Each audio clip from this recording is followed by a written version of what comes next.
Hello అండి, ఈరోజు Telangana style చేపల పులుసు చేస్తున్నా. 4 టేబుల్ స్పూన్స్ ఆయిల్ వేసుకోవాలండి. మీడియం సైజ్ ఆనియన్స్ ఒక 3 తీసుకొని వేయించి ఆయిల్లో వేయించి ఫ్రై చేసిన అండి.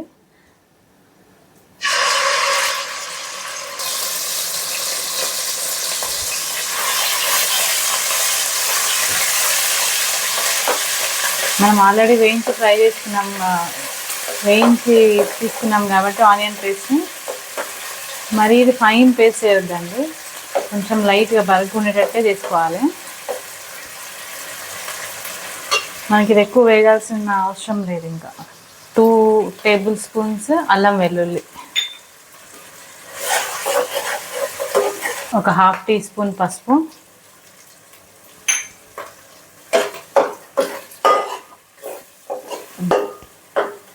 త్రీ టీ స్పూన్స్ కారం, 2.5 టీ స్పూన్స్ సాల్ట్,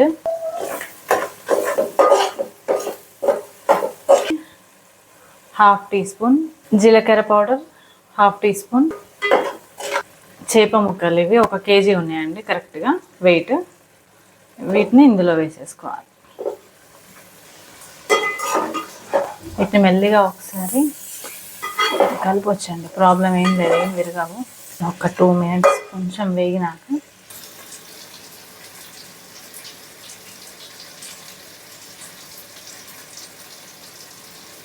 ఒక 2 నిమ్మకాయల సైజ్ అంతా చింతపండు నానబెట్టుకోవాలి, పులుసు తీసి పెట్టుకోవాలి. ఇది ఇందులో వేసేసుకోవాలండి.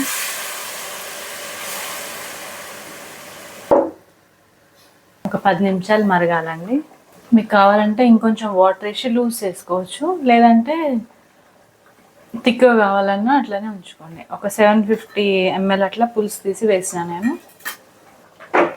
ఒక 1/2 teaspoon garam masala, only ఇలాచి, దాల్చిన చెక్క, లవంగం, అంతే అండి. అన్నీ కలిపి పౌడర్ చేసింది. ఒక 2-3 పచ్చిమిర్చి, కొంచెం కరివేపాకు అండ్ కొత్తిమీర వేసి ఇంకొక 3-4 మినిట్స్ అట్లా ఉడకనియాలండి. ఇప్పుడు మూత తీసి చూద్దామండి. ఒక్కసారి కలుపుకొని మన చేపల పులుసు ఉడికిపోయింది. మన తెలంగాణ స్టైల్ చేపల పులుసు రెడీ. బాయ్ అండి.